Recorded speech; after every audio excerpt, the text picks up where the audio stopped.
Yo, people, there, it's man like Jamo out here with the ROG Ally. Now, I've actually sold my Ally, but I realized that I haven't actually even got back to you guys and let you know what it's been like to use this device over the past 3 months. This thing has been like just an eye-opener in terms of what you can do on a portable thing, and I just wanted to let you guys know why for me it's still the best handheld gaming console out there. We'll start off with the design. I'm gonna just go with this one. Yeah, I feel the Asus ROG Ally has one of the best, if not the best, design for a handheld gaming PC out there. The only design that I feel is a little bit better is the design for the Logitech G Cloud. Now that one's nice and thin, lightweight, portable, easy to slip into a bag or into a little man bag, crossbody bag, so that you can carry it around, pick it out to play anytime you want to play it. With the Steam Deck now, even though ergonomically I think it's one of the best consoles out there for handheld PC gaming, it is a chunky boy, fam. And if you put it into the case that comes with it, although it's wicked that it does come with a case, it's an even chunkier boy. You get it? So it kind of downplays the portability of that device, whereas the Asus ROG Ally, even though it don't come with its own carry case, it's very easy to fit it into a crossbody, like I said, or a backpack, or whatever you want to carry it in, even TomTok. I'll leave the link in the description section below. They've put me on some bags that you can easily slide the Asus ROG Ally in and bring it out to bang out games at any time possible. Now, performance with the ROG Ally, this is why I'm a fanboy, fam. Like, the performance is just doing performance. The performance is performing. You get it? Like, fam, playing all of the games that have been recently ported from PlayStation to PC, it doesn't stress with them at all, fam. Once you put the 1080p on, once you put the FSR2 on, or whatever kind of, I don't know, frame rate kind of thing, or frame rate booster kind of thing that you put on there, fam, that thing just runs games. And I'm talking like probably low to medium settings, but I didn't realize this, and you won't really realize this until you play a PC game on such a small screen. Having low frame rate, or sorry, low visual settings on a game that you're playing on a 7-inch screen or an 8-inch screen, you hardly notice the difference between that and playing at high or ultra settings. Like, you don't really get to deep that there is you know, extra graphics when the screen is so small. I'm saying that for my eyesight. I'm already short-sighted. I'm already wearing corrective eyewear. Maybe it might be different for you guys, but the purpose of this kind of podcast is for me to tell you exactly how it is for me. So yeah, me playing like I said, Horizon on low settings. Man's playing like Dirt 4, Dirt 5 on low settings. Man's playing all them games on low settings and playing 1080p. Putting the FSR on quality mode as well. Maybe putting a couple of settings up to medium settings, depending on what the game is. It's running wonders, cuz. Wonderfully. Even easy to play games, kind of like, I want to say Cult of the Lamb, that's obviously going to run like wicked, and you can probably boost that up to 120 hertz. I think I got about 90 to 100 hertz when I was playing Cult of the Lamb. So yeah, no, that's wicked to play that game in 120 hertz, because you don't really play that at that high frame rate level unless you're playing it on a gaming monitor on a PC in a sit down setting, whereas obviously you can do that portable now that you got the ROG Ally with the 120 hertz screen there, fam. The OLED would have been nice, but you know, it is what it is. Now, I don't play much games competitively like esports warrior kind of style, unless I'm playing with my mates kind of thing. The only game I've played on the ROG Ally, which I didn't feel I was able to perform my best as I would have done on a full-size PC, was Street Fighter 6. That's literally because of the controller. I'm one of those weirdos that play Street Fighter with an analog stick.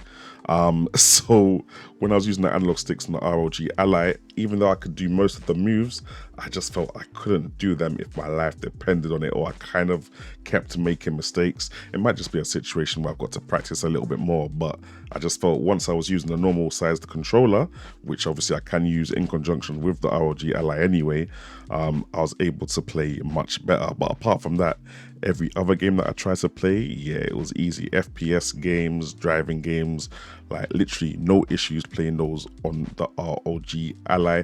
And I want to lead on to the sound, fam. Like the sound with that console, I don't know what ROG did. I don't know if they've got some kind of echo chamber. I don't even know what echo chamber is. Man's just using words that I don't even understand due to the lack of vocabulary in it. But the sound that was coming from that games console, wavy, even if you're not wearing headphones in it, fam. They were doing magic with such a small device. Now obviously, if you want to put a gaming headset on, you want to do Bluetooth headset, you want to do all of that, you want to put a 3.5mm wired thing in there, you can do that because you've got Windows. The world's your oyster, really. Like, you can do whatever kind of connectivity method of audio headphones that you want to. So yeah, it's nice to just have the ability or the options to choose whatever headphones you want to connect to the device. One thing that kind of annoyed me with the ROG Ally is that I really wanted to connect it to an external screen and bang out games, and obviously my external screen is 2K, so I'm going to need an extra bit of graphics power if I want to actually bang out the games that I've got on my ROG Ally at those higher resolutions.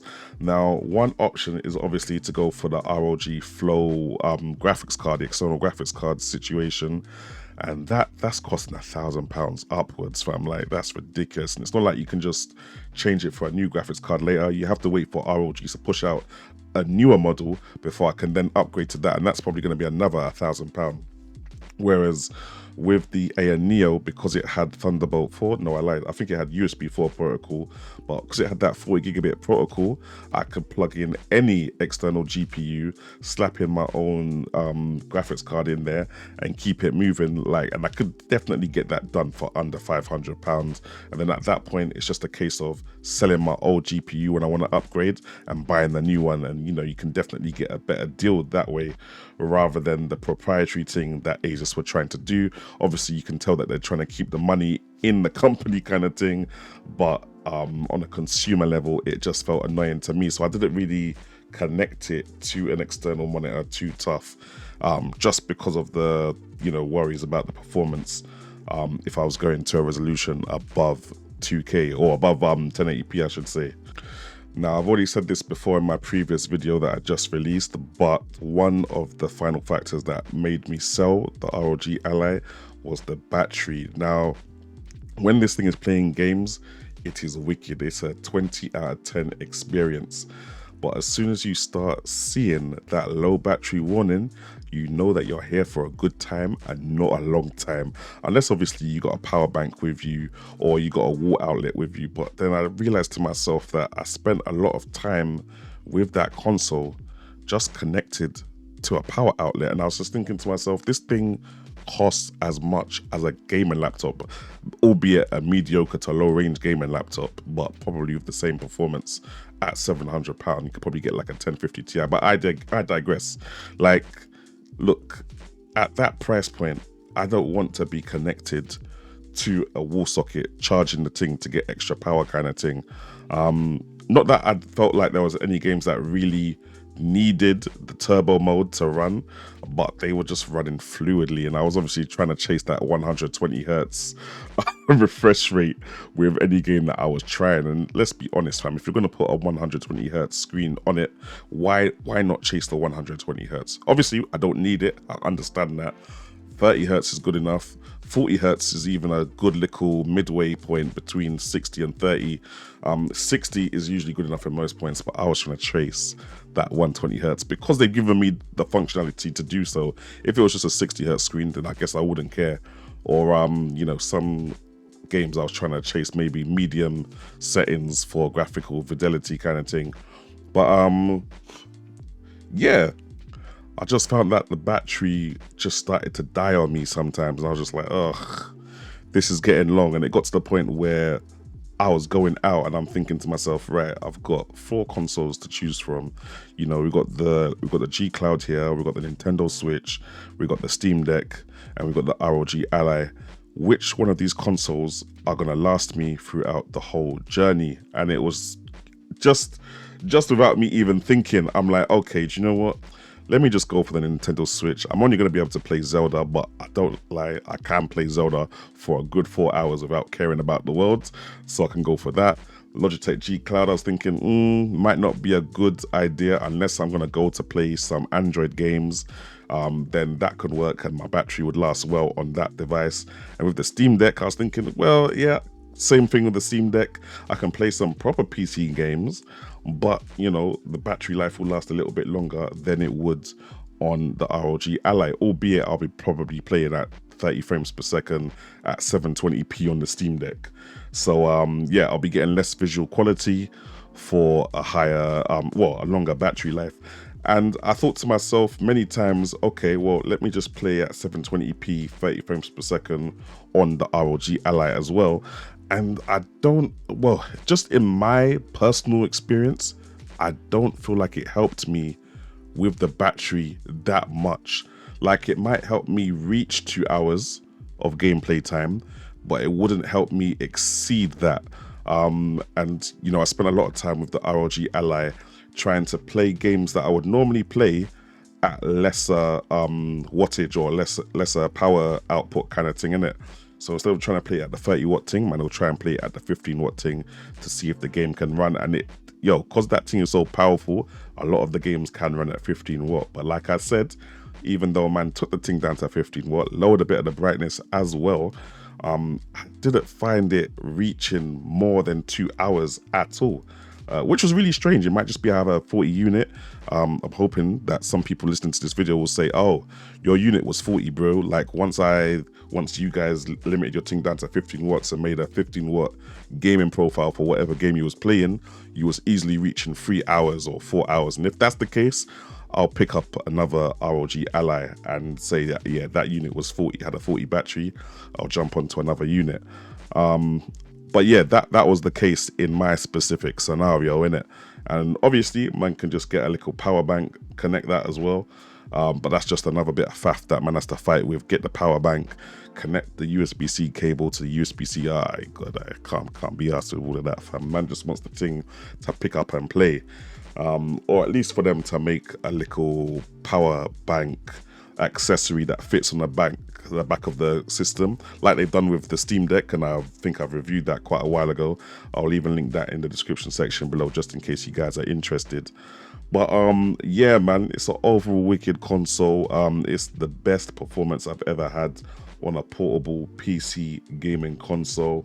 I just felt, me personally, I was let down by the lack of battery longevity, fam. Software and everything else though, like flawless, can't fault it at all.